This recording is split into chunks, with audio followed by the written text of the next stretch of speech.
근현대 세계의 전개, 그래서 시간으로 볼 때는 16세기부터 21세기까지, 16세기부터 오늘날의 시대까지를 세계사 전체를 다 하는 건 아니에요.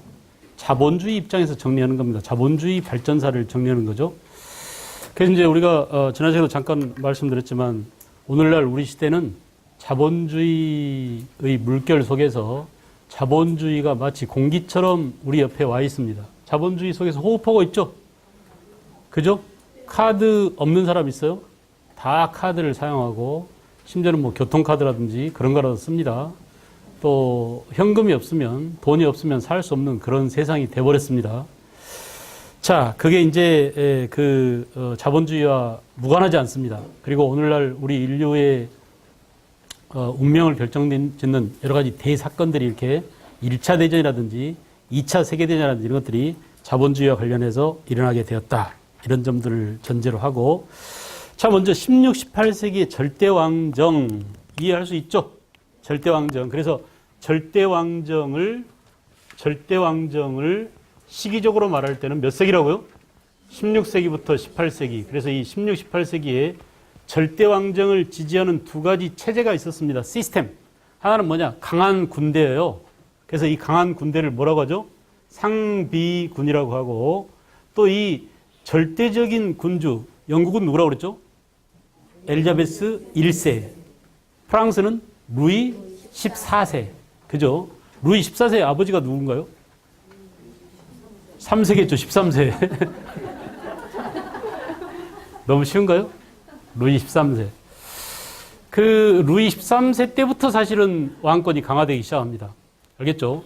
그래서 프랑스 같은 경우 귀족들이 결투를 했었어요. 그러니까 귀족들은 자기 명예를 지키기 위해서 저놈이 나를 모욕하면은 장갑을 벗어 던진답니다. 그럼 결투 신청하는 거죠. 그래서 장갑을 벗어 던지고 펜싱하는 이 검을 잡고 뭐 프로레, 에페 뭐 이런 거 있잖아요. 샤브레 이런 거 이렇게 해서 막 이렇게 해서 죽입니다. 그래서 죽여도 상관없어요. 그러니까 프랑스에서 귀족이란 명예가 뭐보다 중요하다? 목숨보다 중요하다라는 그런 오너십이 있었어요. 명예가 있었습니다. 귀족은 명예. 근데 루이 13세가 뭐 했느냐? 야, 앞으로 내 앞에서 싸우지들 마. 너네들 싸울 일 있으면 나한테 와. 내가 판결해 줄게. 이렇게 결투 금지법을 만들었어요. 그러니까 귀족들은 명예라는 게 별거 아니게 돼버린 거죠. 그 귀족들이 서로 재산 때문에 또는 그 어떤 모욕감 때문에 서로 다투게 돼. 그러면 임금한테 저놈이 저한테 먼저 욕을 했습니다. 아닙니다. 저 새끼가 칼을 던졌어요. 하면서 말이지.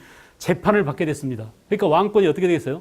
훨씬 강화되죠. 이렇게 아버지가 그런 역할을 하고, 그 다음에 루이 14세 때 이르러서는 짐이 곧 국가다. 내가 국가다. 라고 할 정도로 힘이 있었습니다. 그래서 우리가 태양왕 루이 14세라고 얘기하죠. 그죠? 이 강한 임금의 강한 권력을 뒷받침하려면 강한 누가 있어야 돼요? 군대가 있어야 돼요. 야, 저 새끼 귀족 내 말 더럽게 안 되고 재판했는데 또 싸우고 지랄이야. 가서 처벌해 하고 군대를 시켜서 박살을 내버린 거예요. 알겠어요? 그러니까 강한 군대가 있어야 되고, 임금 뒤에서 온갖 일을 다 잡일을 봐주는 공무원들이 있어야 됐어요. 그래서 이걸 뭐라고 하느냐? 관료제라고 합니다. 관료제. 그래서 이 두 가지 시스템이 강한 절대 군주의 왕권을 뒷받침했다. 이런 이론을 제시한 사람들이 왕권 신수설입니다. 임금의 그런 권한은 하늘이 부여한 거야. 하느님이 부여한 거야. 라고 보댕, 보시에 이런 사람들이 뭘 주장했다고요? 왕권 신수설을 주장했어요. 왕권 신수설. 이 왕권 신수설 다음에 나온 게 이제 사회계약설이죠. 우리가 국가라고 하는 것은 계약에 의해서 만들어진 거라고 홉스, 로크, 루소 이런 사람들이 나와서 그 다음 이론을 전개하는 거예요. 그 사회계약설 이전의 국가로는 되게 뭐라고요? 왕권 신수설. 국가는 왕의 것이고 왕이고 국가이고 그 강한 왕의 권력은 누가 부여한 것이다? 신이 부여한 것이다. 사람 누구라고요? 보댕, 보시. 이름 몰라도 좋아요. 알겠죠? 그래서 왕권 신설이고, 또 그런데 강력한 왕의 힘이 있으려면 뭐가 필요합니까? 돈이 필요하죠. 그래서 이 절대왕정을 뒷받침했던 경제정책은 해보세요. 중상주의예요. 상업을 중시하는 입니다. 중농주의 그럼 뭐겠어요? 농업을 중시하는. 중상주의니까 상공업 발전을 중시하는. 그래서 임금으로서는 나라의 부를, 나라가 돈을 많이 벌기 위해서는 뭘 해야 되느냐? 상공업자들을 보호해줘야 돼. 장사치들을 보호해야 돼. 야, 무역을 해. 무역을 중간에 해적들이 나타나 우리가 가서 박살내줄게. 그래서 해적을 육성했어요. 그래서 세계 최강 함대, 발틱 함대 또는 뭐 그 프랑스의 무적 함대 이런 것들이 중요해진 겁니다.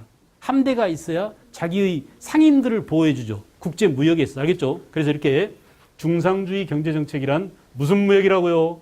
보호무역이에요. 말로 해보세요. 무슨 무역? 중요합니다. 무슨 무역이라고? 보호무역. 이 트럼프 이 자식이 다음 달에 옵니다. 그래서 우리한테 지금 뭘 강조하려고 하냐면 야, 너네 자동차 너무 덤핑하지 마. 너네 철강 덤핑하지 마. 해서 지네 나라 산업과 지네 나라 무역을 어떻게 하려고 그래요? 보호하려고 그래요.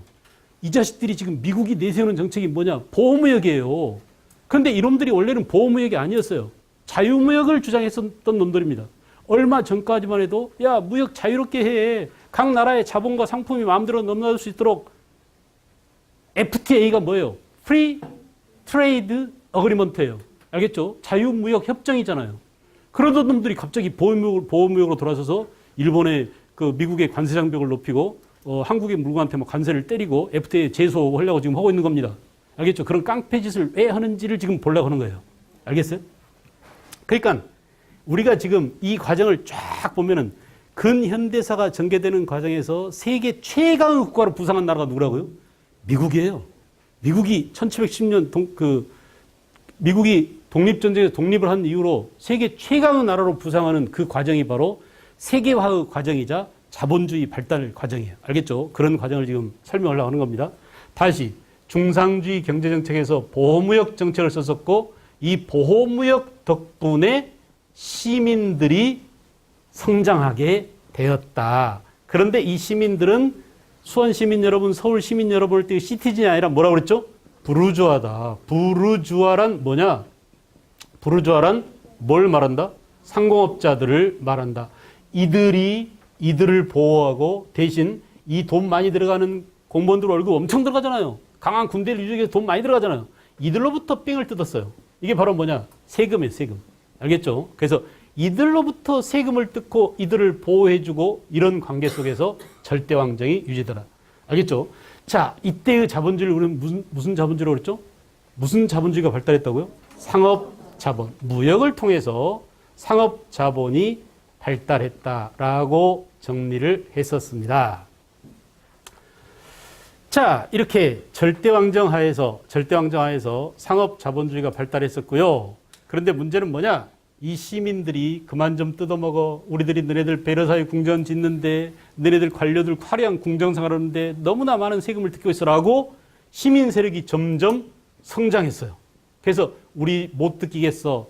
너네들의 이 절대왕정 권한을 내려놔 라고 시민들이 이제 항거하기 시작합니다. 특히 이 시민들의 항거에 영향을 준 게 무슨 사상이냐면 계몽주의예요. 계몽주의. 알겠죠?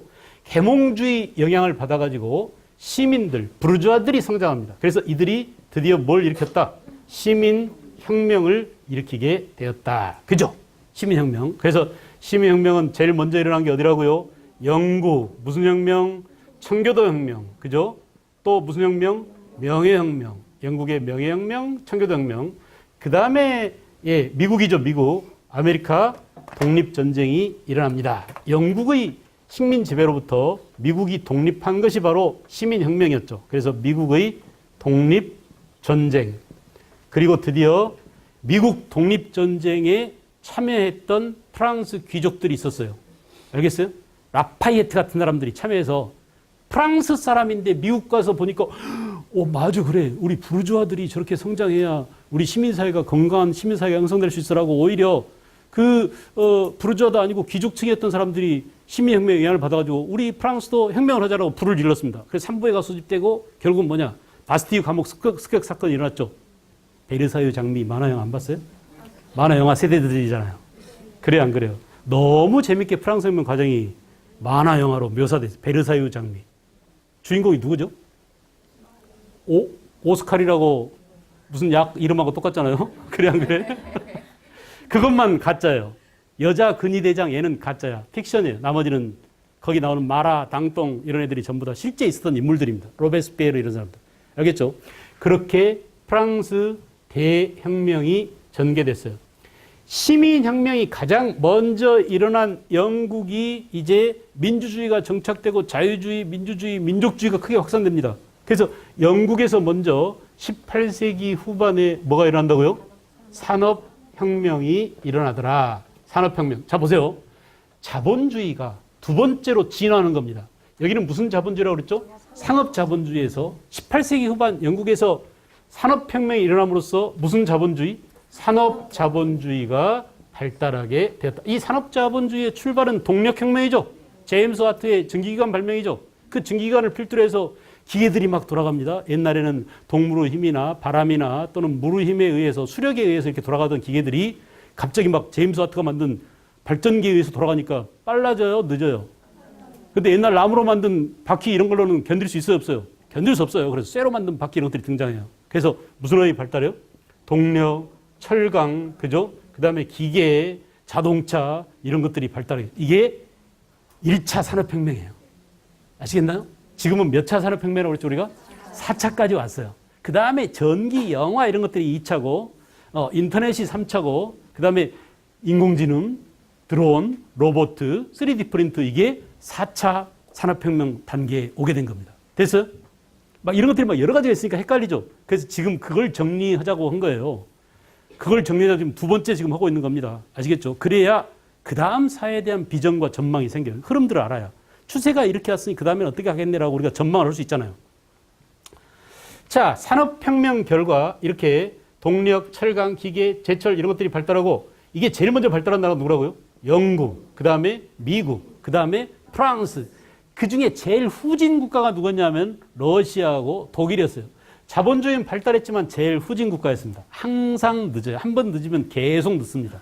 알겠죠? 그래서 지금은 이제 독일이 유럽에서 EU 가운데 제일 잘 살고 나라가 안정돼 있고 여자 총리 누구죠? 메르켈 총리가 그렇게 장기 집권을 하고 있잖아요. 그런데 그 전 단계만 하더라도 산업혁명에서 제일 뒤진 러시아와 독일이었더랬습니다. 알았어요? 그래서 미국, 영국, 미국, 프랑스 이런 순으로 산업혁명이 발달하더라. 됐죠? 자, 그런데 이렇게 되다 보니까 돈을 많이 갖고 있는 이 산업 자본가들이 드디어 자본주의, 우리 돈 많은 놈들이 살아야 될 대원칙과 공식을 만들어낸 거예요. 이게 바로 뭐냐? 자본주의가 발전하기 위해서는 첫째, 자유가 보장돼야 돼. 알았어요? 그래서 우리 산업 자본가들이 마음 놓고 생산에 종사할 수 있도록 자유 경쟁 체제가 보장돼야 돼라는 겁니다. 중요하죠, 아주. 제가 이렇게 얘기했었죠. 자본주의라는 마차를 움직이는 두 개의 바퀴가 뭐다? 하나는 자유경쟁, 또 하나는 뭐라고요? 예. 그래서 돈을 많이 벌면 그 돈을 내 재산으로 축적할 수 있어야 돼요. 쌓아둘 수 있어야 돼요. 사유재산 제도, 즉 재산의 사적 소유가 확립돼야 됩니다. 그래서 드디어 이 시대, 1차 산업혁명 시대에 자본주의가 완성되어졌다라고 얘기합니다. 됐어요? 여러분, 그래서 자본주의가 완성돼서 결국은 경제적으로는 자본주의, 정치적으로는 이거 전부 다 뭐죠? 민주주의죠. 그죠? 민주주의.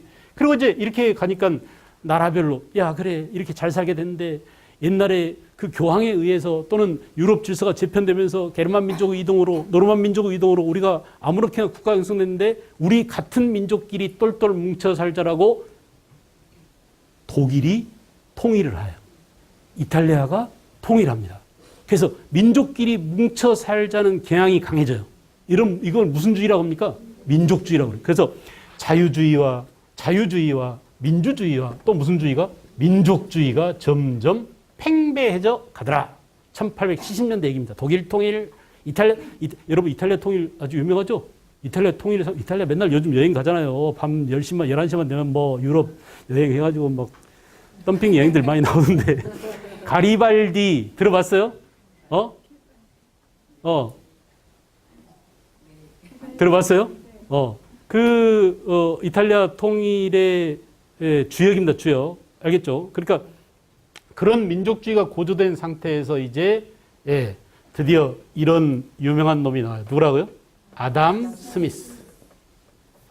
이 아담 스미스는 경제학의 아버지라고 할 만큼 이 아담 스미스의 이론이 오늘날 자본주의 경제의 핵심 사상을 제공하게 돼요. 그게 바로 뭐냐? 아담 스미스의 국부론에서 우리가 잘 알고 있는 무슨 법칙이에요? 희소성의 법칙이죠. 희소성의 법칙이라는 게 뭐냐? 인간의 욕망은 무한대다. 그러시나요? 욕망이 무한대인 거 맞아요? 그런 것 같아요. 그래요? 그렇게 돈이 많아도 또 갖고 싶은데. 얼마나 많으신데 도대체 아직까지 제가 인간은 욕망이 무한할 겁니다.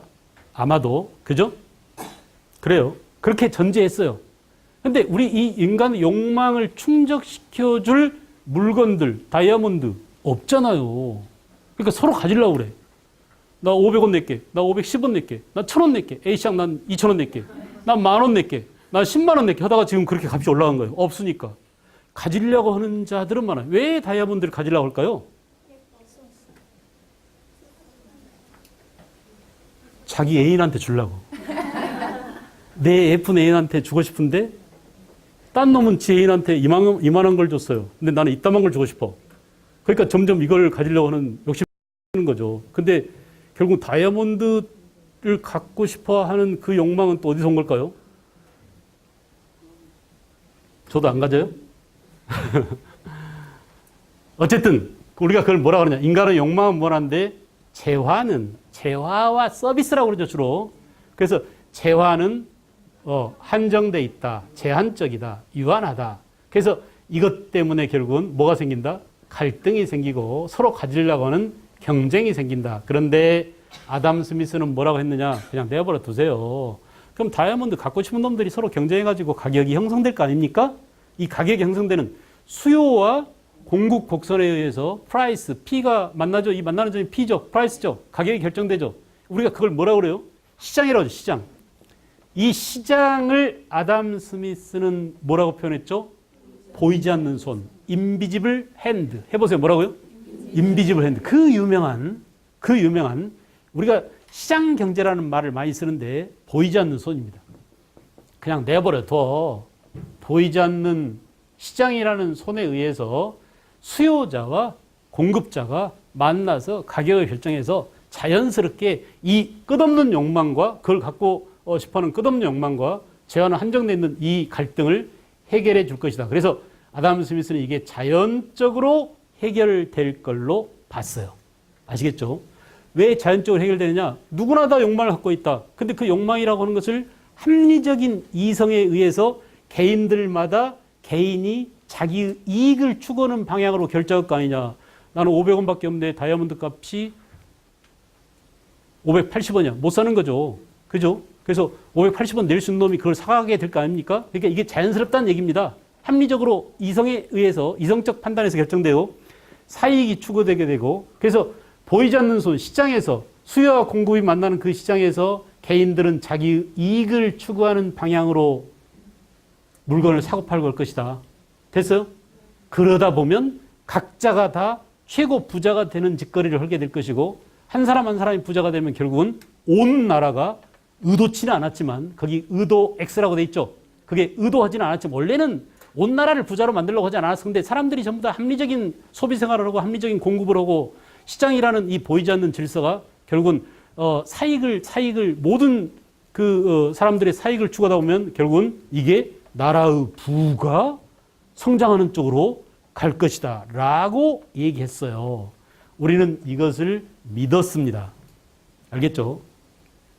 자, 이게 내버려두는 자연적인 해결책이라면 인간의 욕망은 무한한데 제한은 한정되어 있다는 것을 강제로 해결하는 방법이 있어요. 이 강제로 해결하는 것은 법입니다. 법. 알겠죠? 야, 물은 한정돼 있어. 이 수자원이라는 물이 한정돼 있는데 너네들이 상류에다가 그렇게 모텔 지어놓고 음식점 만들고 거기다 흘려보내면 되겠어? 라고 국가가 그걸 못 짓게 막는 거죠. 이런 것들은 뭐예요? 개인의 자유로운 경쟁이나 개인의 사적 소유를 침해하는 거예요? 안 침해하는 거예요? 침해하는 거예요. 뭘로 침해하는 거예요? 법으로 침해하는 거예요. 법과 무엇을 통해서? 제도를 통해서. 그렇게 우리가 법과 제도를 통해서 개인의 이익이나 자유 경쟁을 침해하기 위해서는 뭐가 필요합니까? 뭐가 필요합니까? 민주적인 절차가 필요합니다. 그 민주적인 절차는 뭐냐? 다수결에 원래 모든 사람들이 우리 모두의 공동의 이익을 위해서 소수의 사람들의 재산 이익을 제한하는 것들이 좀 필요하겠어라고 강제로, 그러나 어때요? 합법적으로 하는 거죠. 이게 바로 뭐예요? 강제성이 있는 거예요. 알겠죠? 그런데 다수의 동의에 의해서 이루어지는 이런 것들은 결국은 뭐예요? 법과 제도를 통해서 강제력을 발휘한 것이지만 다수가 아니고 소수가 지 마음대로 해버린 것들이 있습니다. 이게 박정희 같은 놈, 전두환 같은 놈들이에요. 알았어요? 누가 지네들한테 대통령을 했어? 누가 지네들한테 군부에서 뛰쳐나와가지고 권력을 찬탈하라고 그랬어? 그래서 나라의 이익을 다 차지하고 모든 것들을 다 농단하고 하는 것들이 바로 소수예요. 그뿐이 아닙니다. 깡패 새끼들도 마찬가지예요. 누가 지네들더러 술집, 빠찡고 이런 것들을 다 차지하라고 그랬어? 지네 힘으로, 강제력으로 소수의 이익을 위해서 다수의 자유 경쟁과 사적 이익을 침해하는 그런 강제적인 수단이, 요거는 강제적입니다. 요거는 자연적이에요. 아담 스미스는 뭘 믿었어요? 자연적인 시장 경제를 믿었어요. 알겠죠? 그래서 될 수 있으면 정부는 법과 제도로 이거를 강제하지 말아라. 내버려 둬라. 이걸 뭐라고요? 인비지블 핸드. 시장 경제를 존중하는 쪽으로 가자라고 얘기했습니다. 알겠죠? 그러나 우리는 아담 스미스를 근본적으로 비판할 줄 알아. 이건 되게 수준 높은 것이고 서울대나 연대, 고대 논술을 쓸 때 이런 정도로 비판을 해줘야 돼요. 이게 나와야 돼요. 왜 우리가 아담 스미스의 이 이론을 고지고대로 믿을 수 없냐라고 하면은 인간의 욕망은 무한하다라고 할 때 무한해요라고 답했지만 실은 곰곰이 생각해 보면 무한하지 않아요. 욕망이라고 하는 것은 서로 달라요. 나는 짬뽕 먹고 싶지만 너는 짜장면 먹고 싶잖아. 그러니까 우리가 짜장면에 대해서 동일한 경쟁이 일어나지 않는 거야. 알았어요? 너는 짜장면 먹고 난 짬뽕 먹을래. 그래, 너는 그거 먹고 나는 만두 먹을래. 이렇게 전부 다 욕망이 차별성이 있기 때문에 모든 사람들이 하나를 위해서 달겨들지 않는다는 겁니다. 이해 가나요? 이해 가나요? 그래서 욕망은 이렇게 차별적이다. 욕망은 차별적이다. 또 하나는 뭐냐면, 또 하나는 우리가 봤을 때 사익을 추구할 때, 인간의 사익을 추구할 때 인간은 이성적인 존재가 아니에요.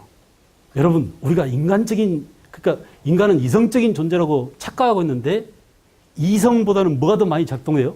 사실은 감성이 더 작동됩니다. 자, 다이아몬드 필요하지도 않아. 근데 저 새끼가 사는 것이 꼴보기 싫어. 그래서 난 필요도 없는데 더 많은 돈을 주고 사요. 이런 것들은 이성적 행위예요? 감성적 행위예요? 감정적인 행위예요. 그러니까 아담 스미스 얘기처럼 순전히 이성적인, 합리적인 판단에 의해서 소비 생활이 이루어지고 그것이 보이지 않는 손이라는 시장 질서를 합리적으로 끌고 가지는 않는다. 알겠죠? 그런 것들입니다. 또 하나는 뭐냐? 세 번째 보세요. 자, 이상에 의한 인간의 욕망 통제예요. 모든 사람들이 전부 다 이기적이고 자기 이익만을 추구하는 것 같지만 그러나 우리 인간들을 보면은 모든 사람들이 악한 존재, 이기적인 존재인 것 같지만 인간은 이타적인 사람들도 있다. 그래요, 안 그래요? 그러니까 우리가 이성적으로 이기적인 욕망을 통제할 수 있는 힘이 있다는 얘기입니다. 인간의 본성은 어쩌다고요? 인간의 본성은 원래 선하다, 성선설을 믿는 사람들이 있어요. 그래서 야, 개인의 이익보다는 공동체의 이익이 중요해. 네가 염색공장 해가지고 큰 돈을 버는 것도 중요하지만 염색공장에서 나온 그 나쁜 화학 물질이 한강을 오염시키면 얼마나 많은 물고기떼들이 죽고 한강 물을 마시는 사람들한테 얼마나 많은 피해를 주는데 라고 이렇게 우리가 이성적으로 욕망을 통제하거나 감정을 컨트롤할 수 있는 힘이 우리한테 있어요, 없어요? 있다 이거예요. 있죠. 그죠? 그러니까 이런 논리로 아담 스미스의 이 이론을 깨줘야 됩니다. 알았어요? 이런 이론을 깨줘야 돼요. 알겠죠? 이렇게 해서 우리는 이제 그 위에 아담 스미스 비파, 이게 바로 그런 내용이에요. 자, 어쨌든 이거 보세요. 다시 정리합니다. 미친 듯이 세상은 자유주의야, 민주주의야, 민족주의라는 이 큰 물결로 갑니다. 그래서 우리 민족의 이득을 위해서, 우리 민족의 이익을 위해서 다른 나라를 짓밟아도 되라고 하는 19세기의 사조 뭐가 나타난다고요? 제국주의가 나타난다. 됐어요? 왜 제국주의가 나타나는지 알겠죠? 자본주의, 상업자본주의, 산업자본주의 이렇게 가는 과정에서 자본주의의 속성은 어떻게 해서든지 돈을 더 많이 벌어야 돼. 눈이 산 위에서 굴러내려오면 점점점 눈덩이가 불어나잖아요. 이게 자본주의의 속성입니다. 돈을 한번 벌기 시작하면 끝없이 돈을 벌려고 하는 그런 속성이 생겨요. 알겠죠? 그래서 이런 나쁜 자본주의와 또 다른 민족을 희생양 삼아서 자기 민족의 이득을 위해서 다른 나라를 식민지로 삼으려는 그런 제국주의적 경향이 충돌해서 어디에서 충돌했다고 그랬죠? 발칸반도에서. 그래서 여러분 이제 우리가 상징적으로 보여줄 수 있는 게 3B 정책과 3C 정책의 충돌을 그랬습니다. 베를린, 바그다드, 비잔티움, 독일이 내세우는 독일의 진격 방향입니다. 근데 영국은 뭐죠? 캘커타, 카이로, 또 케이프타운, 아프리카 제일 남단, 알겠어요? 이렇게 독일과 영국이 충돌하게 되죠. 독일의 게르만주의와 러시아의 슬라브주의가 충돌합니다. 발칸반도에 충돌하는 겁니다. 알겠죠? 그래서 결국은 뭐냐? 세르비아 그 황태자가, 그러니까 세르비아 청년이 오스트리아 황태자 부처를 암살하는 사건이 생겼죠. 사라예보 사건이라고 그러죠. 그래서 이렇게 제1차 세계대전이 결국은 발발하게 되었다. 정리됐어요? 이해하시겠어요? 거기서 서로 상대 세력들 있죠. 오스트리아, 독일 같은 게르만족이잖아요. 그래요, 안 그래요? 거기에 불가리아, 게르만족은 아니지만 오스만 투르크 이런 놈들이 들어가서 게르만족은 아니지만 게르만 무리에 포함됐다 해서 이게 들어갑니다. 게르만주의. 알겠죠? 꼭 오리지널 순혈 게르만주의만 있는 게 아니라 오스만 투르크는 터키족이잖아요. 게르만족이 아닌데 같이 묶었어요. 그래서 게르만주의와 슬라브주의가 충돌. 그래서 1차 세계대전은 독일이 패배했습니다. 독일을 상대로 해서 프랑스 베르사유 궁전에서 베르사유 조약이 체결됐어요. 1914년부터 18년까지 1차 세계대전이 전개되고, 파리에서 파리 강화 조약이 체결된데 이게 바로 베르사유 조약이에요. 파리 강화 조약이. 그래서 우리는 파리 강화 조약이란 말을 많이 들었죠. 누구의 파리 강화 조약 이렇게 했어요? 윌슨의. 여기서 뭐가 나왔죠? 평화 14개조가 나왔어요. 그 평화 14개조 가운데 하나가 우리 3.1운동에 영향을 줬던 뭐라고요? 민족 자결주의가 여기 들어있는 겁니다. 민족 자결주의. 오케이? 그래서 1차 대전 때 독일은 모든 식민지를 잃고 가장 큰 피해를 입었다. 1320억 금마르크를 배상금으로 물어주고 모든 식민지를 다 잃고 독일은 완전히 그냥 황폐화됐습니다. 알겠죠? 그런데 문제는 뭐냐? 1차 대전 때 신나게 돈 벌었던 영국, 프랑스한테 마구마구 물건을 팔아먹었던 누구요? 미국이 주식회사가 눈덩이처럼 커져가지고, 알겠어요? 아침에 내가 주식 100주 샀는데 10만 원씩 올라가지고 저녁에 퇴근할 때는 하루에 수천만 원씩 돈을 벌기도 하고, 알겠죠? 그런 미친 자본주의가 날뛰고 있었다. 근데 문제는 뭐냐? 전쟁이 끝났습니다.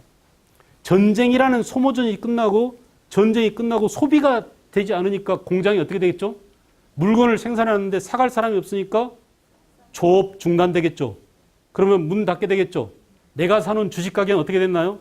마구 떨어지겠죠. 근데 그 주식 사기 위해서 은행에서 돈 빌렸죠? 근데 은행 문 닫아요, 안 닫아요? 문 닫아요. 근데 이 사람은 은행에 돈 맡겨놓은 사람이야. 내 돈 맡겨놓은 은행이 문을 닫았어. 눈 튀어나와요, 안 튀어나와요? 완전히 머리 뚜껑 열리죠. 그래서 막 샀다 걷어차고 난리 나겠죠. 자살한 사람 있겠어요, 없겠어요? 많은 사람들이 옥상에서 뛰어내렸습니다. 그게 바로 뭐냐? 블랙 서스데이. 1929년 10월 24일 날 세계 경제 대공황이 발생했다. 아시겠죠? 자, 세계 경제 대공황은 전 유럽으로 전 세계로 퍼져 나갔습니다. 그래서 세계 경제 공황으로 공급은 마구 늘었는데 마구마구 장사가 잘 되고 전쟁 때문에 물자 수요가 많아지니까 마구 공장을 만들어서 돌렸는데 그것이 갑자기 조업 중단이 되고 공장 문을 닫게 되고 그러다 보니까 결국은 공급은 늘었는데 수요가 줄어들어서 완전히 파산, 기업 도산으로 가게 되더라. 이것이 세계 경제에 악영향을 미쳤다. 우리가 경제 대공황을 자본주의의 무덤이라고 합니다. 다시 경제 대공황을 뭐라고요? 자본주의의 무덤이에요. 자본주의가 발달하다가 드디어 이제 무덤 나락으로 지옥에 빠졌구나. 알겠어요? 그 많은 물건을 쌓아두고도 소비를 못합니다. 알겠죠? 그래서 그런 일들을 겪을까봐 지금 전 세계가 초비상이에요. 알겠어요? 그래서 이 세계 경제 대공황, 이거 보세요. 자, 자유주의 경제와 민족주의와 또 자본주의의 발전 과정에서 이게 세계 경제 대공황이 터졌는데 이걸 타개하기 위해서 미국은 자본주의를 고쳤다고 그랬죠? 무슨 자본주의라고요? 수정 자본주의. 수정 자본주의 이론을 제시한 사람이 누구라고 그랬죠? 영국의 경제학자 케인즈입니다. 그래서 우리가 지금 소비가 없는데 수요를 일으키기 위해서는 사람들, 노동자들한테 월급을 줘야 돼. 그래야 어때요? 일자리 창출이 이게 나온 거예요. 이때 일자리 창출 정책이 나온 거예요. 그래서 어떻게 일자리를 창출했냐? 댐을 마구 지었어요. 그냥 마구 땅을 파짓겠어요. 땅 팔 때 임금 주고, 야, 다시 메꿀 때 임금 주고, 알았어요? 그래서 주머니가 두둑해져야 그걸로 텔레비전도 사고, 자동차도 사고, 이럴 거 아닙니까? 이게 바로 무슨 정책이에요? 케인즈의 유효 수요 이론. 알겠죠? 돈을 수요자들로 하여금, 그러니까 소비자들로 하여금 돈을, 월급을 받을 수 있게 유효 수요를 창출해주자. 이런 게 바로 케인즈의 수정 자본주의 이론입니다. 영국의 경제학자 케인주의죠. 자, 이렇게 자본주의가 가장 발달했던 미국이 수정 자본주의로 자본주의를 한 단계 후퇴시켰어요. 이거 보세요. 요걸 후퇴시킨 거예요. 국가가 경제에 개입하지 말자. 내버려둬. 개인의 재산에 손대지 마. 그래서 국가란 큰 정부보다는 작은 정부가 필요해. 라고 했었는데 드디어 국가가 경제에 개입한 거예요. 이게 무슨 정부예요? 그러니까 큰 정부입니다. 큰 정부. 알겠죠? 자, 그렇게 수정 자본주의와 함께 또 미국은 뭐 했냐? 달러를 쓰는 나라들끼리 블록을 맺어서 우리끼리는 자유롭게 무역하고 이 블록 밖으로 나가면 관세를 마구마구 물려서 우리한테 함부로 물건을 팔지 못하게 또 우리 원료가 빠져나가지 않게 이렇게 달러 블록을 만들었어요. 자, 영국도 식민지가 있었죠? 영국도 파운드를 쓰는 나라끼리 파운드 블록을, 프랑스도 뭐라고요? 프랑스 식민지들이 있어요. 인도차이나 반도에 있는 뭐 베트남이라든지 또는 뭐 그 프랑스의 식민지들끼리 묶어서 프랑 블록을 만들었어요. 이렇게 블록 경제는 뭐냐? 자유무역인가요? 보호무역인가요? 드디어 뭘로 갔어요? 보호무역으로 갔어요. 그래서 지네들의 이익을 지키기 위해서 식민지들과 지네들끼리 똘똘 뭉쳐서 관세 장벽을 높이고 무역을 보호했습니다. 자유무역을 안 하려고 그랬어요. 알겠죠? 그러던 놈들이 이제 무슨 일이 벌어졌느냐? 문제는 미국, 영국, 프랑스가 아니라 아까 후발 자본주의 국가 누가 있다고 그랬죠? 러시아하고 독일이 있다고 그랬죠. 그런데 러시아는 큰 문제가 생겨났어요. 무슨 문제가 생겼느냐? 여기서 이거 보세요. 러시아는 자본주의가 병들어서 공황이 닥친 게 아니라 러시아는 1904년부터 1905년까지 아까 무슨 전쟁이 일어났다고 그랬죠? 러일 전쟁이 일어났었죠. 일본한테 패배한 러시아가 완전히 공황 상태에 빠졌습니다. 그래서 러시아의 그 짜르 황제 체제가 붕괴됐어요. 그 러시아의 짜르 황제 체제를 붕괴시킨 사람이 바로 누구냐면 사회주의자 레닌이에요. 그 레닌의 이론을 제시한 사람이 누구라고요?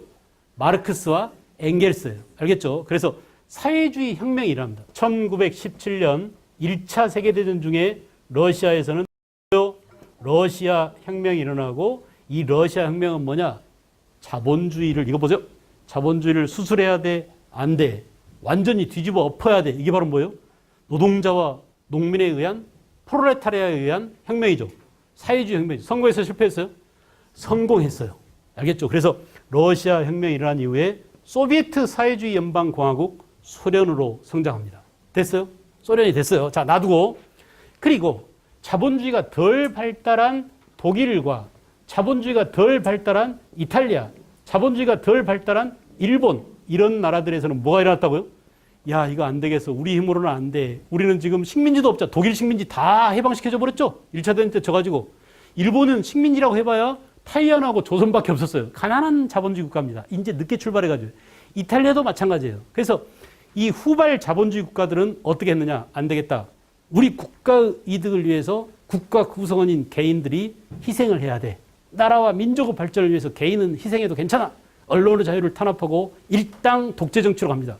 그래서 전체를 위해서 개인은 희생해도 돼라는 것을 무슨 주의? 전체주의. 여러분, 이것의 반대말이 뭐예요? 민주주의예요. 알겠죠? 민주주의의 반대말이 뭐예요? 전체주의예요. 민주주의는 곧 개인의 자유와 개인의 인권과, 알겠죠? 개인 국민이 나라의 주권자로서 권리를 갖는다라는 게 민주주의고, 야, 개인 따윈 필요 없어. 개인은 하나의 전체를 구성하는 부속품에 불과해.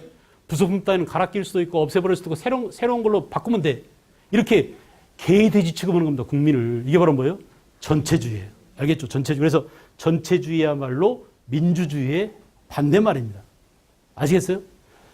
민주주의의 반대말이 공산주의가 아니에요. 알겠죠? 민주주의의 반대말이 뭐라고요? 전체주의예요. 그럼 공산주의의 반대말은 뭘까요? 자본주의예요. 자본주의의 상대 개념이 사회주의이거나 공산주의입니다. 이 개념들을 잘 정리해 놓는 게 중요합니다. 아이들이 여기서 되게 헷갈려요. 거의 모든 아이들이 민주주의의 반대말이 공산주의로 알고 있어요. 알겠죠? 그래서 공산주의는 경제체제에 관한 얘기다. 알았어요? 정치적으로 민주주의의 반대말은 전체주의다라는 것. 알았어요? 이렇게 구분해 주시기 바랍니다. 결국 이 전체주의와 미국, 영국, 프랑스의 보호무역주의를 내세운 선진 자본주의 간의 충돌이 일어나죠. 이 충돌을 우리는 뭐라 불러요? 제2차 세계 대전이라고 얘기합니다. 그래서 제2차 세계 대전이 발발. 자, 미국, 영국, 프랑스 이놈들이 한 묶음이 되고 독일, 이탈리아, 일본이 삼국 방공 연맹을 맺더니 이들이 추축국이 됩니다. 그래서 이들을 뭐라고 불러요? 추축국. 전쟁을 일으킨 놈들을 추축국이라고 하고 이들을 뭐라고? 연합국이라고 해서 결국 이탈리아가 제일 먼저 항복하고 독일이 항복하고 최후까지 발악하던 일본이 미국한테 좋은 선물 두 개를 얻었죠. 하나가 뭐예요? 리틀보이라고 그 비행기에서 원자폭탄 이름이 리틀보이였어요. 이게 딱 떨어지는데 20초 걸렸답니다. 자, 리틀보이를 떨어뜨리고 20초 뒤에 빛이 번쩍하는 순간 히로시마에서 20만 명이 사라져버렸어요. 알았어요? 20초 사이에 몇 명이 죽었다고요? 20만 명이 죽었어요. 알겠죠? 자, 그리고 또 나가사키의 원자폭탄을 또 떨어뜨렸습니다. 이렇게 해서 원자폭탄 세례를 8월 6일 날 받고 1945년 8월 6일 날, 8월 9일 날 두 번 원자폭탄을 맞고 일본이 드디어 항복했어요. 그런데 우리는 생각해 봐야 된다. 오늘 이미 결정됐을 거예요, 아마. 오늘 10시에 발표한다고 그랬는데, 어떻게 됐어요? 신고리 원전을 계속 할 것인지 말 것인지를 오늘 발표하기로 했는데, 하여간 계속 하기로 했어요. 좋아요. 어쨌든, 원자폭탄이라는 이것은 인간의 과학기술의 상징이에요. 과학기술은 뭐냐? 인간의 이성의 산물이에요. 그래서 우리가 지난 시간에 모던을 할 때 얘기했잖아요. 모던이란 계몽주의 어디 갔어? 합리적인 이성. 이 합리적인 이성이란 뭐라고요? 과학이며 기술이며 그것이 바로 뭐라고? 원자폭탄으로 나타나는데 그 과학기술의 발달이 이성적으로 결정했어요? 감정적으로 결정한 거예요? 저 새끼들 다 죽여버려 해가지고 인간이 인간을 20초 사이에 20만 명을 죽인다는 것을 여러분들이 이성적으로 결정할 수 있겠습니까? 그래서는 안 되는 일이죠. 인간은 생명에 대한 이해가 있다면 한꺼번에 이렇게 사람을 같은 종족을 죽이면 안 되는 것인데 같은 인간이라는 종족을 이렇게 떼죽음을 시키는 그런 결정이 내려졌어요. 그래서 우리는 인간의 이성에 대한 회의를 하게 됐습니다. 야, 이거 문제가 심각하다. 이성이라고 하는 것, 과학이라고 하는 것, 기술의 발전, 이거 우리가 과연 그대로 믿어야 될까? 우리 인간을 믿어도 될까? 이성이 정말 우리한테 제대로 작동되고 있나? 이성보다는 뭐가 중요해졌다고 그래서? 감성이 더 중요하고 욕망을 어떻게 통제하느냐? 이런 것들이 중요해지게 된 거죠. 그래서 모던에서 뭘로 넘어가요? 포스트 모던으로 가게 된 겁니다. 아시겠죠? 그래서 이제 여기까지 사실은 지난 시간에 다 했는데 다시 정리했고요. 다음 시간에 그 이후에 어떻게 가트 체제 그리고 WTO 자유무역 체제로 가는지 지금 정리해 보세요. 보호무역에서 여기서 무슨 무역으로 갔어요? 자유무역. 다시 자유무역 하다가 세계대전을 두 번이나 겪고 무슨 무역으로? 보호무역으로 왔어요. 그 보호무역을 주장하던 그놈들이 다시 안 되겠어. 우리가 돈 벌기 위해서는 아무 나라 자본이나 아무 나라 노동력이나 아무 나라 자원이나 마음대로 국경을 넘나들어야 되라고 문 열어라고 하고 있는 게 지금의 FTA 체제입니다. 아시겠죠? 그 FTA를 우리가 어떻게 하느냐가 지금 이 순간 되게 중요해졌어요. 우리나라가 미국과의 FTA를 어떻게 결정하느냐, 재개정하느냐 이런 것들이 굉장히 중요해졌어요. 그래서 그런 순간에 와 있는데 그것을 오게 만든 백그라운드, 세계사적 백그라운드를 여러분들과 지금 계속 봤습니다. 그래서 사실은 이 강의에서는 요걸 좀 잘 알려주는 게 핵심이에요. 나머지 것들은 되게 쉬워요. 별로 어렵지 않아요. 알겠죠? 그래서 요걸 알면서 우리 한국사, 특히 우리 근현대사, 우리의 슬픈, 아픈 근현대사를 접근해야 됩니다. 아시겠죠? 수고했습니다.